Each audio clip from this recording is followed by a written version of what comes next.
The world can turn hard, and it can turn cold. Out on the high plains, the wind doesn't just whisper, it scours. It tests the fences, it tests the foundations, and it tests the character of the folks who choose to live there. Most of us, we lock our doors against that kind of cold. We gather the family close, and we pray for the dawn. But some are built different. Some are asked to stand watch in the storm, to be the barrier between the flock and the wolves that hunt in the ice. This isn't a story about a storm. It's about what was left inside it. It's a story about a lonely stretch of Texas highway, an ambush in the dark, and a promise left for dead. It's about the kind of honor that seems to be fading from the world, and the quiet, stubborn courage of a few good souls who refuse to let it die. It's about the silent vow a sheriff makes, not to the law books, but to the people. A vow that says, I will come for you. Tell me where you're watching from. This world is wide, but good hearts always find each other in the dark. This is a hard story, but it's a true one. It's about what happens when evil mistakes kindness for weakness and forgets that justice often wears a simple badge and drives an old truck. Stay right here till the end. Some stories deserve to be seen through, especially the ones where good people stand up. The world gets quiet when the snow falls this heavy. It's a different kind of silence out here on the high plains of Texas. Not peaceful, but heavy. It's the kind of quiet that swallows sound, swallows light, and sometimes it swallows people. Sheriff Blake Carter knew this stretch of highway better than his own reflection. He knew the wind, he knew the ice, and he knew that low, cold feeling in his gut when something was fundamentally wrong. This wasn't just a storm, it was a shroud. His headlights were the only two things moving for 50 miles. They swept across the drifts, catching the ice crystals as they danced in the beams. This is the hour when good folks are home, doors locked, fires lit. It's the hour when the family is gathered, safe from the dark. But Carter was out in it. It's the job. It's the oath. It's the understanding that honor isn't something you have when it's easy. It's what you do when the world goes dark and cold. He wasn't looking for trouble, but trouble has a way of finding the badge. He almost missed them. Just a flicker at the edge of the light. Tire tracks. They were fresh, far too fresh. They cut sharp left, right off the pavement, heading into the blackness where the road just stopped. There was no reason for anyone to be out there. No ranch, no oil rig, nothing but broken fences and freezing wind. It was a mistake, or it was something else entirely.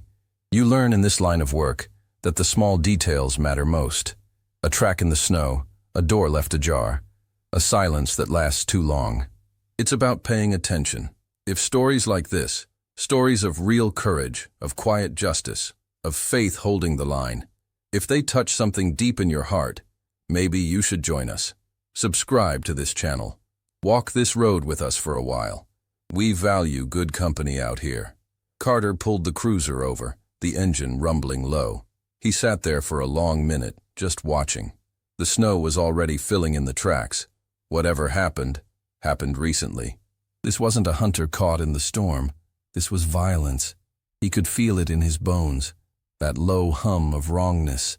The kind of wrongness that makes the hair on your neck stand up. The kind that demands a response from men who still believe in justice. He could call it in, wait for backup. That'd be the smart play. The book play. But the book doesn't account for the temperature dropping another 10 degrees. It doesn't account for the wind chill that can freeze a man solid in under an hour. Honor means you don't wait for backup when a life might be bleeding out into the snow. It means you go. It means you face what's waiting in the dark, even if you face it alone. He followed the tracks on foot for a few yards, flashlight beam cutting the blizzard. The tracks went deep into a drift, then just vanished. There was no sign of a vehicle, no broken glass, no blood, just silence. It was an impossible scene. It was as if a truck had driven straight into a wall of snow and been erased from the world. But Carter knew better. Nothing just disappears. Something, or someone, made it disappear. This part of Texas is beautiful, but it's unforgiving. It demands courage just to live here, to build a family, and hold it together against the wind and the drought. But there's another kind of predator that hunts in the storms. The human kind. The kind that uses the chaos of nature to hide their own evil. Carter's jaw set. He knew this feeling. It was the scent of wickedness, and it was fresh on the air. The badge on his chest felt heavy. It's not just a piece of tin, it's a promise. It's a promise to the mothers praying for their children, to the old folks sleeping in their beds. It's a promise that as long as he's breathing, justice will have a voice in this county. He looked back at his cruiser, then into the endless white darkness. The choice was already made. He wasn't going back to town. Not yet. He recognized the tire tread. He'd seen it before, parked outside the diner, caked in mud. It was Deputy Erin Miles's patrol SUV. She was out here, she and her K9, Rex. Suddenly this wasn't just a job, it was family. The sheriff's department, they weren't just employees, they were his people. And one of his own was missing in the teeth of the worst storm of the year. Erin was tough. She had more courage in her little finger than most men have in their whole spine. She wouldn't have just gotten stuck. If she was off the road, she was forced off. If she wasn't answering the radio, it was because she couldn't. He looked at the tracks again. They didn't swerve. They were pushed. This was an ambush. This was an attempt to bury a secret. And a deputy. The snow was falling faster now, a curtain closing on the world. He was alone. The tracks were almost gone. But he knew these hills, and he knew the kind of men who would do this. He turned back to his cruiser, not to leave, but to get his rifle. The silence of the highway was broken, and the search for justice was about to begin in earnest. Deputy Erin Miles wasn't the loudest voice in the briefing room. She didn't need to be. Her strength was quiet, forged in the kind of West Texas heat that tests a soul. She was the kind of woman who'd stop to help you change a tire on a back road, even if she was off duty. But you also knew, just by the way she carried herself, that she would face down hell itself to protect this county. That's a rare kind of courage. It's the kind that doesn't need to brag. It just is. And then there was Rex. He wasn't just a K9. He was her shadow. A shepherd mix with eyes that seemed to see right through you. He was all business on the job, but he was family the moment the vest came off. Erin raised him from a pup, and their bond was something deeper than just training. She'd often sit on the tailgate of her cruiser, sharing her lunch with him, talking to him like he was the only one in the world who truly understood the weight of the badge. She always said, "Rex's instincts are my second heartbeat." And it was true. You'd see them at the county fair. Rex calm as a statue while kids petted him. Erin smiling. But the moment a call came in, that partnership ignited. They moved as one. It's a sacred trust, that bond between a human and an animal dedicated to the law. It's a pure form of honor, a loyalty that asks for nothing but gives everything. Tonight, they were on rural patrol, just the hum of the engine and the crackle of the dispatch. This is the real work, not the high-speed chases, but the long, quiet nights. The nights spent checking on ranches cut off by the weather, making sure the old diner on the highway is locked up tight. It's the unseen work of justice. It's the steady presence that keeps the wolves at bay while the flock sleeps. A call crackled through the radio. Static and a garbled voice. Something about a stolen truck spotted up near the border hills. It was the edge of their jurisdiction, a place where the law gets thin and the shadows get long. Erin didn't hesitate. She just keyed the mic, her voice calm and clear. Dispatch, 10-4, en route. She knew those hills. They were treacherous, especially with the storm rolling in. But duty is duty. You see, for people like Erin, the badge isn't a job. It's a calling. It's a promise made to every family in that county. A promise that when they call for help, someone will come. It doesn't matter if it's broad daylight or the dead of night. It doesn't matter if it's a sunny day or a blizzard. The promise holds. That kind of honor is etched onto the heart, not just the uniform. Rex, sensing the change in her, lifted his head from the passenger seat. He didn't whine or bark. He just watched her. He knew. He knew the slight tension in her grip on the wheel, the way she scanned the darkness ahead. He was ready. Whatever was coming, they'd face it together. That's the courage of a partner. It's the silent vow that says, "I've got your back, no matter what." They passed the last street light, leaving the small town's glow behind. Ahead was just the icy highway and the looming darkness of the hills. This is where the world changes. Out here, you're on your own. Your training, your instincts, and your faith are all you have. Erin wasn't afraid. She was focused. She was a guardian, and she was heading toward the very thing everyone else was running from. She knew the risks. Every officer does. You accept that risk when you pin the badge on. You accept it for the sake of justice, for the simple, profound belief that good must stand against evil. You accept it because you believe that one person with enough courage can hold the line and protect the innocent. Erin Miles believed that down to her very marrow. The stolen truck they were looking for. It was just a truck, but it represented something broken, a tear in the fabric of the community, and Erin's job was to stitch it back up. She didn't go in with anger. She went in with resolve. The resolve of someone who believes in order, in right and wrong, in the simple honor of finishing what you started. Rex let out a low, soft whine, barely audible. He sensed it before she did. The air had changed. The silence was no longer just the silence of the storm. It was the silence of a trap, the quiet before the snap. She slowed the cruiser, her hand moving instinctively, not toward her weapon, but to rest for a second on Rex's head. A silent, stay ready. They were partners. They were the thin line, and as they drove deeper into the storm, toward those dark hills, they had no idea that the family they were protecting was their own, and that their courage was about to be tested in a way they could never have imagined. The night was about to demand everything they had. The truck was there, just like dispatch said. It sat sideways in the narrow pass, engine cold, a dusting of fresh snow already high on the windshield. It looked abandoned, a simple recovery job. But Erin felt Rex go still beside her. He didn't growl, he didn't tense. He just stopped breathing for a second. That's the sign. That's the tell. You learn that the silence of a good dog is a warning louder than any siren. This wasn't a stolen truck. It was a stage set just for them. You see, evil doesn't always wear a monster's face. Sometimes it just looks like an empty vehicle on a lonely road. It counts on you doing your job. It counts on your honor, on your duty to check things out. It uses your own goodness against you. Erin slowed the cruiser, her hand steady, hitting the spotlights. The beams cut through the blizzard, lighting up the cab. It was empty, but it was the darkness around the truck that mattered, and that darkness was watching them back. It started with a sound like ice cracking, a sharp pop that wasn't the storm. Then the driver's side window exploded inward. It wasn't a rock. It was a bullet hole, right where Erin's head had been a second before. She ducked instinctively, shoving Rex to the floorboard, grabbing the radio mic. "Shots fired! Officer!" That's when the night erupted. Muzzle flashes from the ridgeline, a hailstorm of metal tearing through the patrol SUV. This wasn't a warning, it was an execution.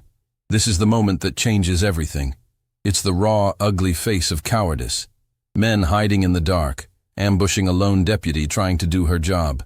They weren't just breaking the law, they were spitting on the very idea of justice. They were trying to extinguish the one light that keeps the decent family folk of this county safe in their beds. It's a violation that settles deep in the soul, and it demands a reckoning. Erin slammed the gear into reverse, but the ice betrayed her. The tires just spun, screaming, useless. Another volley hit the engine block. The SUV shuddered violently, smoke pouring from the hood as the radiator blew. She tried to turn, to get any kind of cover, but the vehicle was dying. It slid sideways, uncontrolled, off the narrow road. It felt like falling in slow motion. The world tilted, sky, snow, trees, blackness, and then the sickening crunch of metal wrapping itself around a frozen tree. The SUV landed hard in the ditch, half buried in a snowbank. The engine died. The music of the gunfire stopped. All Erin could hear was the hiss of the engine and the howling of the wind, and Rex whining. A high, thin sound of pain, not for himself, but for her. She reached for him in the dark, her vision blurred. "I'm here, boy. I'm here." But the cold was already seeping in. A different kind of cold, worse than the storm. Her hand fumbled for the radio mic, still clipped to her vest. It was shattered. She tried the main console unit. Nothing but loud static. They were cut off. The trap was complete. They were alone, wounded, and buried. The courage to fight is one thing. You trained for that. But the courage to face a cold, dark, silent end, that's a different test entirely. That's a test of the spirit. The men in the trees, they didn't come down. They didn't come to check their work. They just faded back into the storm, like the cowards they were. They assumed the blizzard and the crash would finish the job. They left a good woman and her partner for dead. It's an act of profound evil. To abandon any human life to the elements is to abandon your own soul. It's the kind of sin that stains the ground it happens on. This is the price of wearing the badge. This is the awful cost of honor. It means you walk toward the danger that every sane person runs from. And sometimes it means you walk right into a trap set by the very darkness you've sworn to fight. Erin wasn't thinking about justice right then. She was thinking about the cold. She was thinking about Rex. She was thinking about the blood she could feel, warm and wet, on her jacket. She tried the door, but it was useless. The metal was bent, pinning her leg. Rex, ignoring his own pain, crawled over the seat, trying to cover her, trying to shield her from the wind whipping through the shattered windows. He was trying to keep her warm, keep her awake. His loyalty, his pure family bond, was the only thing fighting back against the creeping darkness. He was an animal with more courage than the men who fired from the trees. The radio on her shoulder crackled once. A broken piece of a word. Ache. It was Carter's voice, a ghost in the static, checking in. She fumbled for it, her fingers numb, clumsy. "Sheriff," she whispered, but the light on the mic was dead. It was just a piece of plastic. The connection was gone. The last thread to the world was cut. The snow began to fall heavier, a white blanket slowly covering the wreckage. It was quiet again, the heavy, swallowing quiet of the highway. The ambush was over, but the real fight, the fight against the cold, against the fading light, against the silence, had just begun. And miles away, a sheriff was just starting to realize that the silence on his radio meant something terrible. Back in the office, the clock on the wall was mocking him. Every tick was a betrayal. Sheriff Carter knew. You don't need a formal report to know when one of your own is in trouble. The radio silence was a scream in the quiet of the dispatch room. Aaron Miles never missed a check-in. Never. Not for weather, not for anything. He grabbed his heavy coat, the one lined with sheepskin, and didn't say a word to the night deputy. He just walked out. This wasn't a search party. Not yet. This was personal. He got word, officially, just as he was fueling his truck. Deputy 1076, no contact for 2 hours. 2 hours. In this storm. Carter felt that cold, slow-burning anger start in his gut. It wasn't the hot, reckless kind. It was the kind that focuses the mind, the kind that fuels a man to do what must be done. He refused to wait for daylight. Daylight was for finding what's left. He was going to find her, alive. Justice doesn't wait for the sun to rise. His K9 Scout was already in the passenger seat. Scout was an old hound, scarred and quiet, with eyes that had seen too much. He wasn't a fast dog, but he was a relentless one. Carter looked at him. "It's Aaron, boy, and Rex. We're going to go get our family." The dog didn't move, but his gaze locked with Carter's. It was an understanding, a promise. They were heading into the frozen backcountry, a place that didn't care about badges or good intentions. This is the part of the job they don't show you. It's not about the glory. It's about the grind. It's about heading out into a blizzard when every instinct tells you to stay warm. It's about courage. If this kind of grit, this stand against the darkness moves you like it moves me, comment justice down below. It's good to know who still believes in fighting the good fight, even when the night is this dark and the odds are this long. Carter's truck cut through the drifts, the V8 engine straining against the wind. He knew the general area where she'd been headed, the border hills, a place where jurisdiction blurs and trouble finds good cover. He wasn't just fighting the storm, he was fighting time. Every minute that ticked by, the cold was doing its work. It was a race, and the enemy was the clock itself. He wouldn't let himself think about the other possibility, the ambush, the gunfire. Not yet. He pushed the truck as far as the buried road would let him, then killed the engine. The silence that rushed in was absolute. Just the scream of the wind over the pass. He and Scout stepped out. The cold hit him like a physical blow, stealing his breath. This was it. No backup, no satellites, no support. Just a man, his dog, and an oath. An oath to uphold his honor and bring his people home. He followed the faint line of the highway, flashlight beam cutting into the swirling snow. This wasn't a search. It was an act of faith. He was looking for a ghost in a whiteout. He knew Erin. He knew her strength. He knew her courage. She would be fighting. She would be doing everything she could to stay alive, to protect her partner.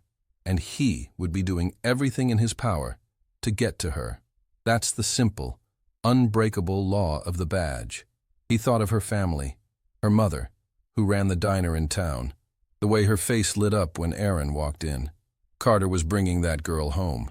He would not face that woman at dawn with empty hands.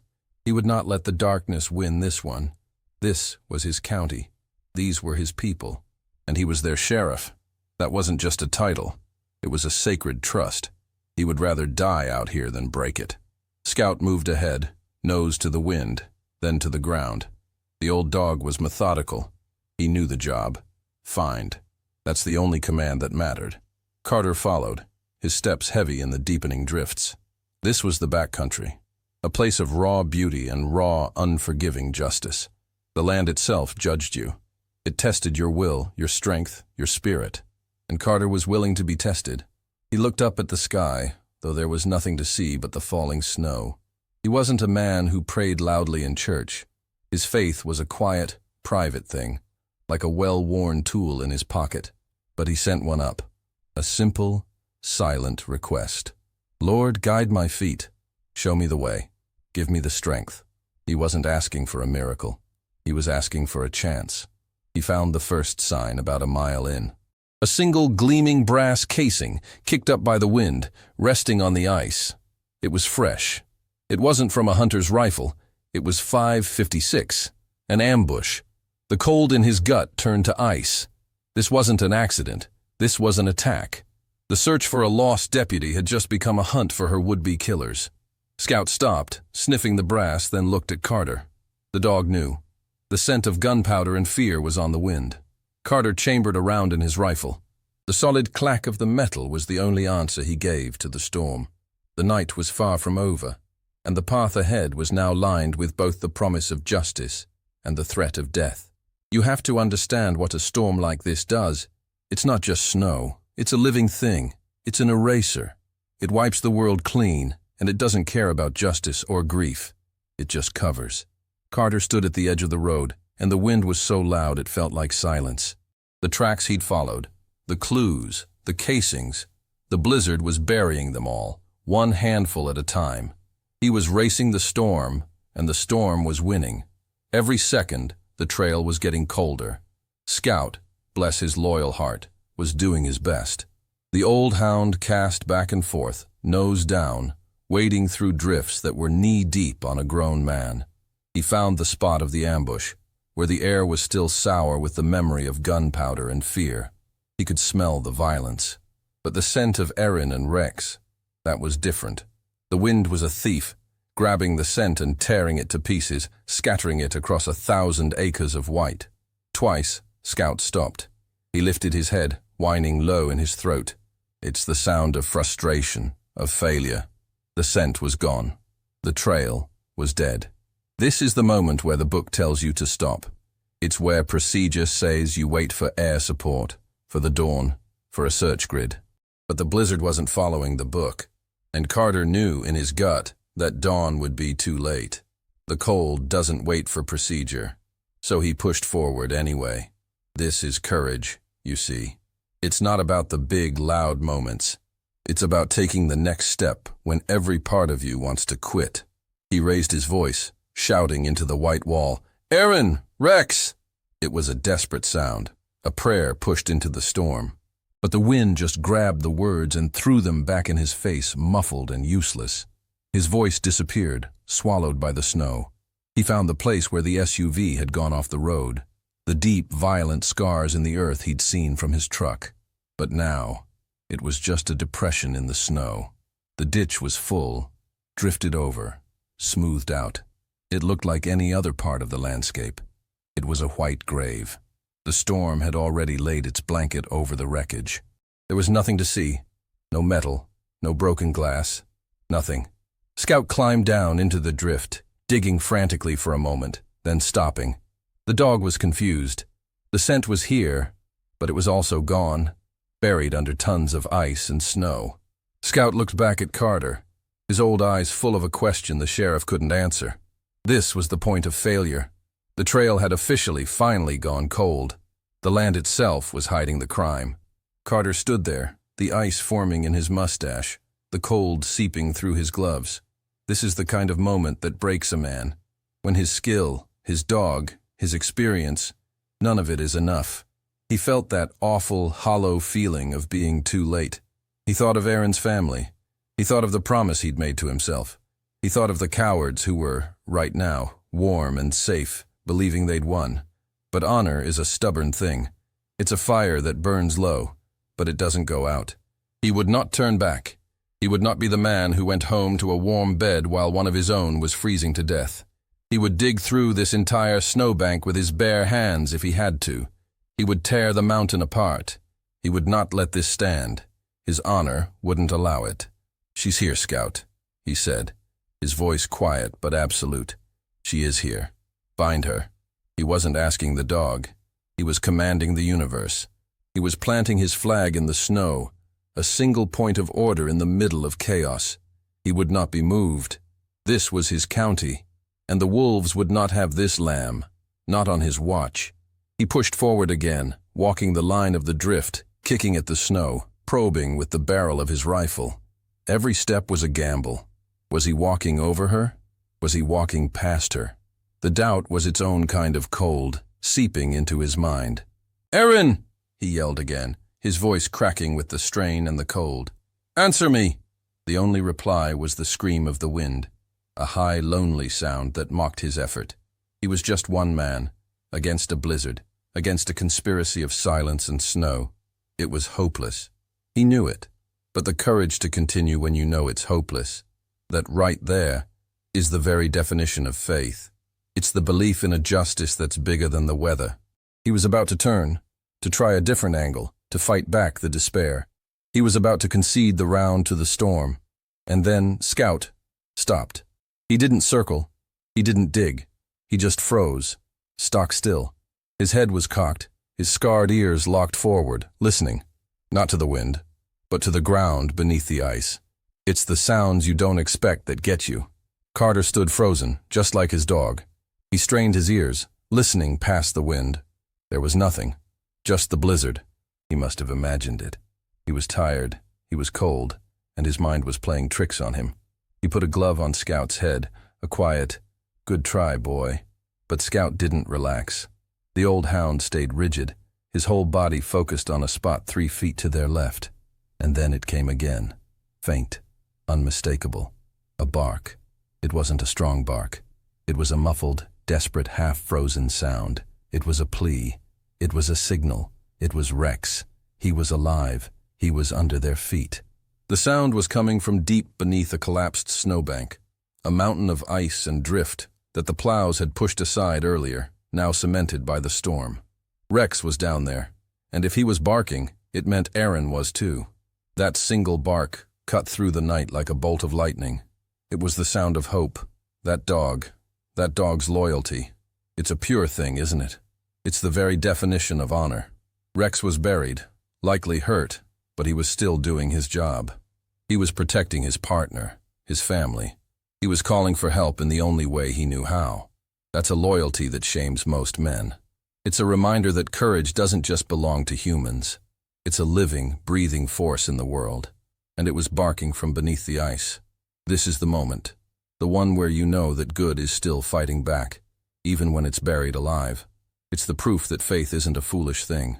If you believe that good still exists in this world, that it's worth standing up for, even when it's silent, leave your support with a like on this video. It lets us know we aren't walking this road alone. It shows that people still value what's right. Carter didn't hesitate for a second. There was no plan, no procedure for this. He dropped to his knees. He didn't have a shovel. He just had his gloves and the fire that bark had lit inside him. He started digging, tearing at the compacted snow with his bare hands. The ice was sharp. It was like digging through broken glass. He didn't care. He clawed at the drift, throwing handfuls of snow and ice over his shoulder, a man possessed. This is where the real test begins. Not in the fight, but in the rescue. It's the race against the cold. It's the desperate knowledge that life is fading with every second you waste. The snow was packed hard, frozen solid in layers. It wasn't digging, it was chiseling. He felt the sting as the ice sliced through his gloves, cutting his hands. He didn't feel the pain. All he could hear was that faint, weakening bark. "I'm coming, boy," he yelled, his voice raw. "Hold on, I'm coming for you." He was digging for his family. He was digging for justice. The men who did this, they didn't just try to kill a deputy.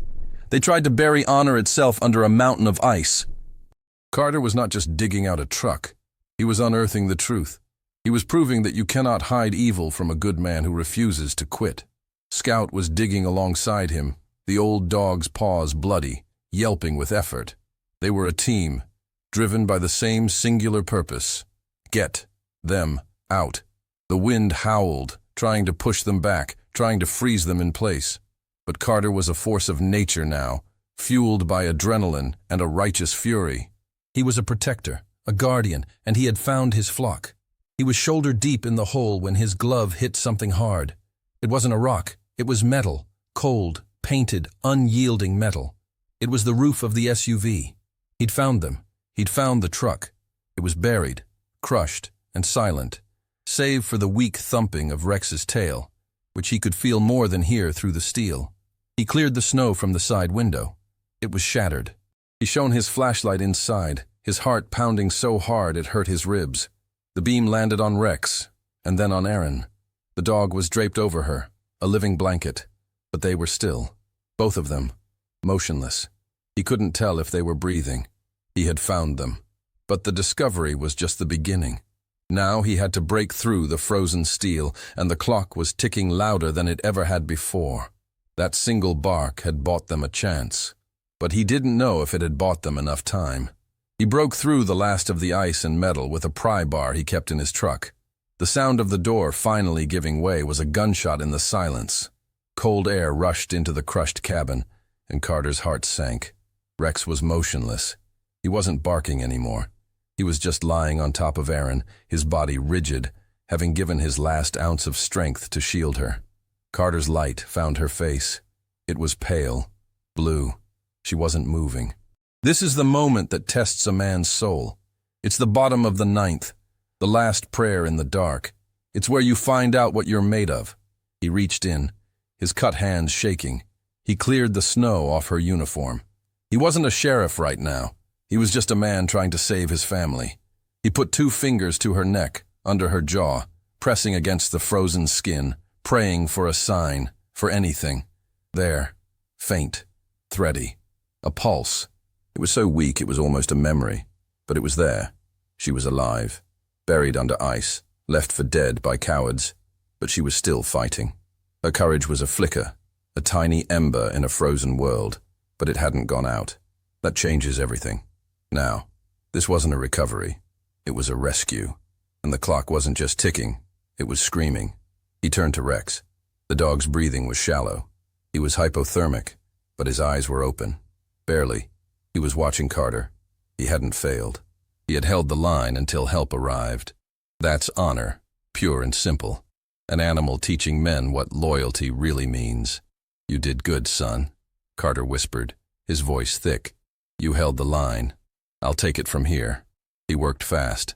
The storm was still raging, and they were exposed. He couldn't treat them here. He had to move them, and he had to move them now. He cleared the door, ripping the bent metal back. He gently, carefully, lifted Rex and laid him on the snow. Then he turned back to Erin. She was pinned by the steering column. He had to get her out without hurting her worse. This is the kind of strength that doesn't come from muscles. It comes from the heart.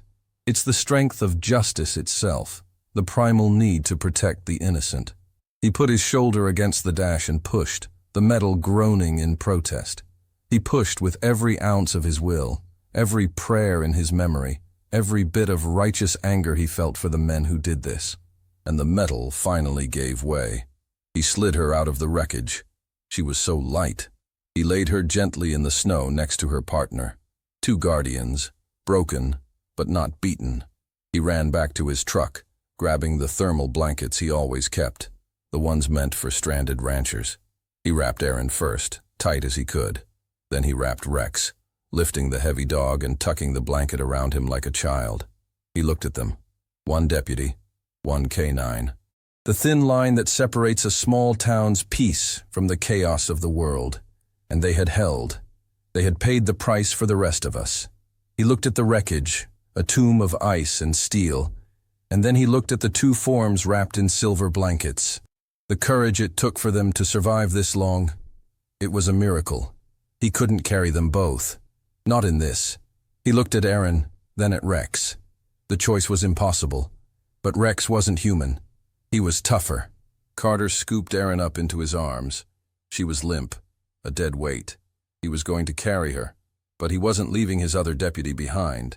He unzipped his own heavy coat, the sheepskin one, and laid Rex inside it, zipping it up against his own chest.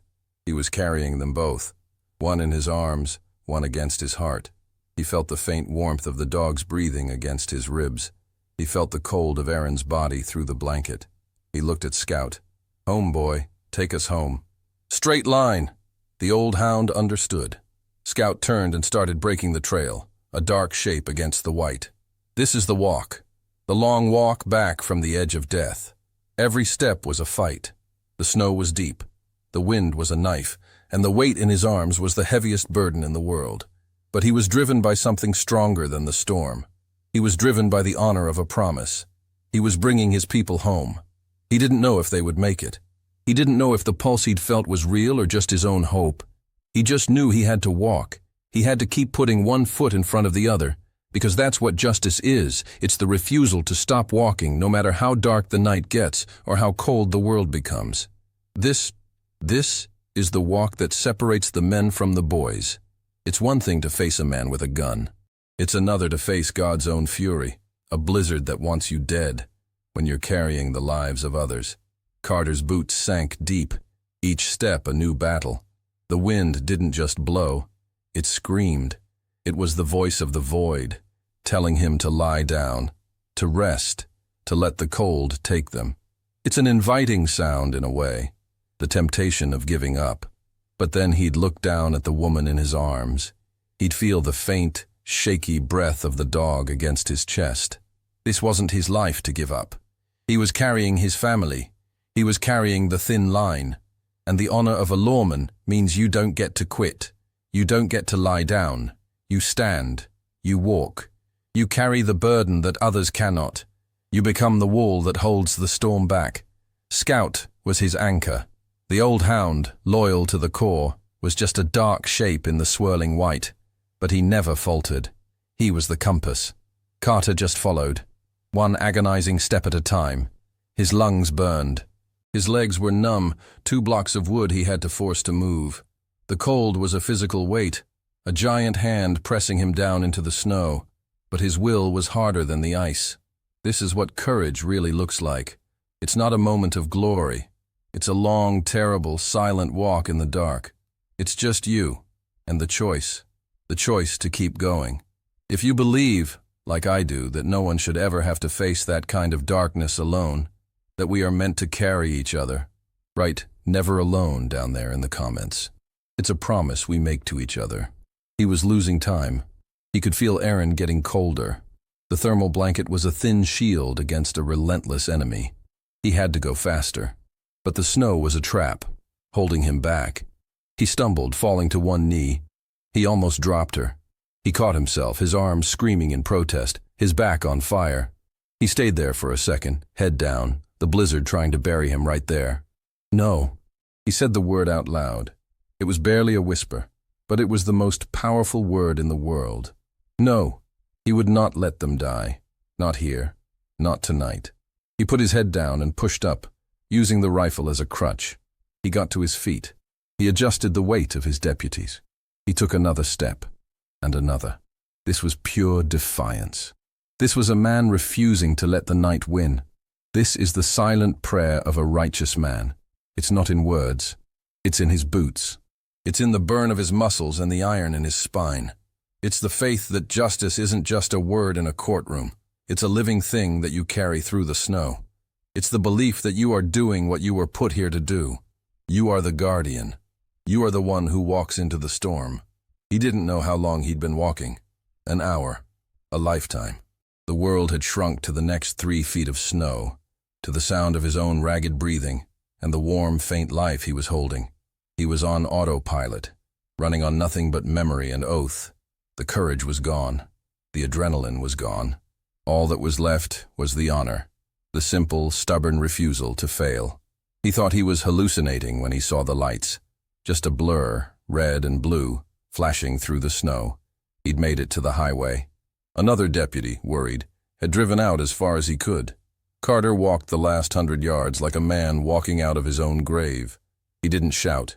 He didn't wave. He just walked, a silent figure carrying his burden, until the headlights finally found him. He didn't let them take her. He carried her himself to the open door of the warm cruiser. He placed her inside. Only then did he unzip his coat. Rex was still breathing. He handed the dog to the other deputy. Get them to the hospital. Now don't spare the horses. He was covered in ice, his hands raw and bloody, but he didn't get in. What about you, Sheriff? The young deputy asked, his eyes wide with awe. Carter just looked back at the storm. His truck was still out there, and the men who did this were still out there. I've got work to do, he said. His duty to his family was done. Now, his duty to justice was about to begin. The cruiser sped off, sirens wailing, disappearing into the white. Carter stood alone on the highway, the wind tearing at him. He had won the race against the cold, but the fight, the real fight, was just starting. And he knew as he watched those taillights fade that the quiet of the hospital room was the next stop. But it wasn't the last. A hospital room smells different at 3 a.m. It's not the smell of bleach or sickness. It's the smell of waiting. It's the smell of prayers whispered in a quiet room. The smell of coffee gone cold. Sheriff Carter sat in the corner, his hat in his lap, his bloody hands scrubbed clean but still stinging. He was just watching the slow, steady beep of the heart monitor. It was the best sound in the world. It was the sound of a life that wasn't stolen. Aaron woke up slowly, not all at once. It was a flicker of an eyelid, then a confused look at the white ceiling, the IVs. You could see the moment the memory hit her, the glass, the fall, the cold. Her breath hitched. That's the fear, coming back to collect its due. She saw him then, sitting in the shadow. Sheriff. Her voice was a dry rasp, barely there. She'd faced the darkness, and it had left its mark. He didn't move, not at first. He just let the silence hold her. Let her understand she was safe, that the family was here, that the wolves were outside, but they weren't in this room. He pushed himself up, his bones aching from the cold and the walk, and stood by the bed. He looked down at her, not with pity, but with a deep, quiet respect. She had shown a courage that few would ever understand. Then from the other side of the bed came a weak, shuffling sound. A thump, thump, thump. Erin turned her head, wincing. Rex. He was alive. Bandaged, bruised, one leg in a splint, but he was there. He'd managed to lift his tail and tap it on the linoleum floor. His eyes were fixed on her. He'd been waiting. That's the honor of a partner. He was reporting for duty, even from the hospital floor. Carter nodded. He didn't leave your side. Not for a second. Erin's eyes filled with tears, the first she'd allowed herself to shed. They weren't tears of pain. They were tears of gratitude, of that profound bond that no one but another K-9 officer can truly know. That dog had been willing to freeze to death just to give her a few more minutes of warmth. That's a love that goes beyond words. Carter knew she was tough, but this was a different kind of wound, the kind that settles in the soul. She'd been ambushed, left for dead. That's a violation that can break a person's spirit. He had to know where her heart was. He had to know if the fight was still in her. He broke the silence, his voice low and gruff. You owe me coffee, deputy, a lot of it, and make it black. She looked at him, and through the pain, through the tears, a small, pained smile touched her lips. Yes, sir. I reckon I do. That was it. That was the answer. The fear hadn't won. The cold hadn't broken her. Her spirit, her courage was still intact. She was still a lawman. She was still his deputy. The gratitude in that room was thick enough to touch. It was the quiet, holy feeling of a second chance. This is the part of justice that often gets missed. It's not just the chase. It's the recovery. It's the mending. It's the quiet work of putting the pieces back together, of reminding the good folks that they are protected, that their family is safe. It's the sheriff sitting by a hospital bed, just being there. It's the promise that you are not alone, that the line will hold. He didn't ask her what happened. He didn't ask for a report. That could wait. The justice for the men who did this, that was his burden now, not hers. Her only job was to heal, to rest in the safety that he and her partner had bought for her. "You rest, Aaron," he said, his voice softer now. "You rest. Me and Scout, we're going to handle things out there. You just heal up."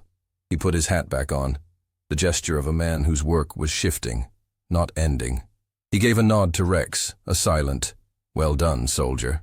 The dog put his head back down, his duty done for the night.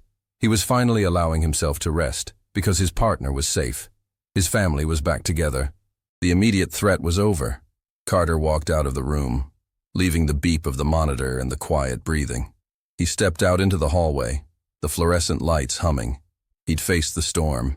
He'd brought them home.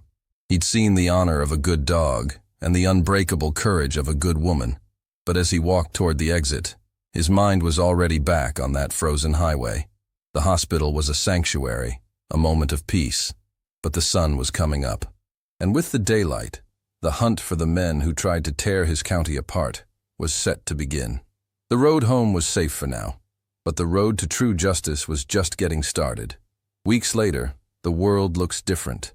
The ice that tried to bury them is just a memory. Patches of white melting off the high plain hills, running down into the creeks. The sun, it feels like a pardon.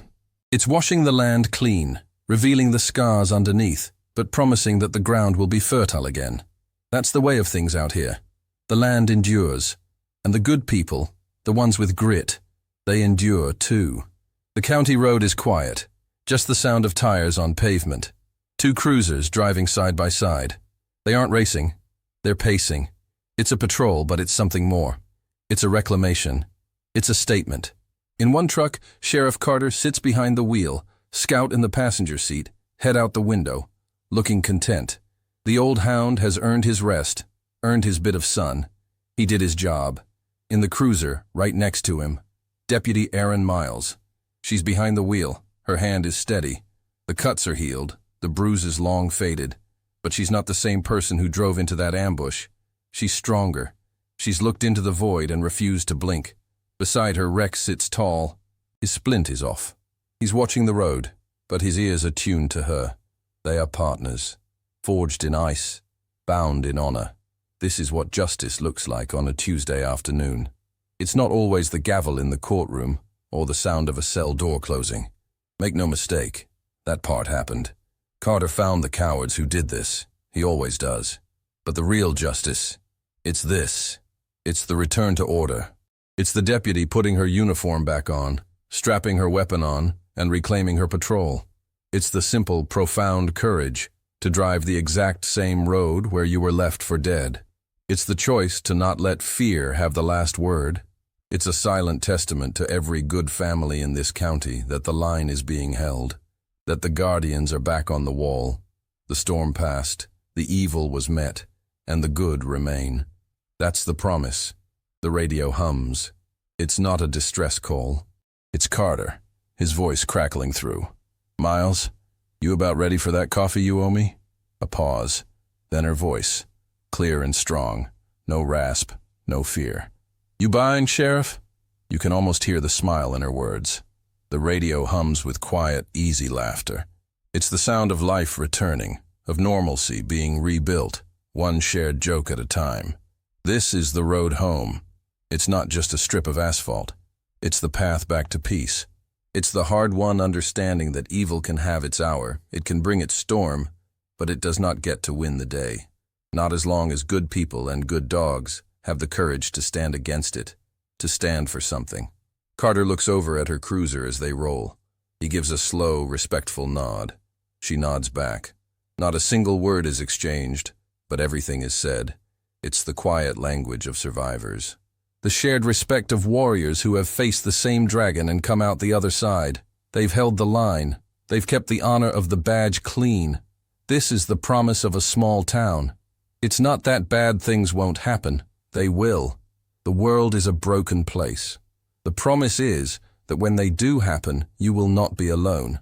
The promise is that a man like Carter will come for you, that a partner like Rex will lay his life down to keep you warm. That's the family you choose when you wear the badge. The evil that hides in the dark, it feeds on fear. It feeds on the belief that everyone is just out for themselves, that honor is a fool's game. But it starves when it meets this kind of courage. It breaks its teeth on this kind of loyalty.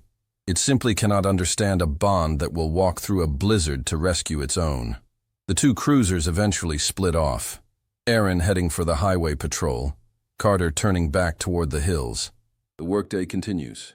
The peace is kept, not because the wolves are gone, but because the shepherds are vigilant. They know the price of safety, and they pay it willingly, every single day, in the quiet, unseen moments. The camera pulls back, higher and higher, showing the two small vehicles moving through that vast, beautiful, unforgiving land. The sun is warm on the Texas horizon. The radio is quiet. All is as it should be. The justice of the everyday has been restored.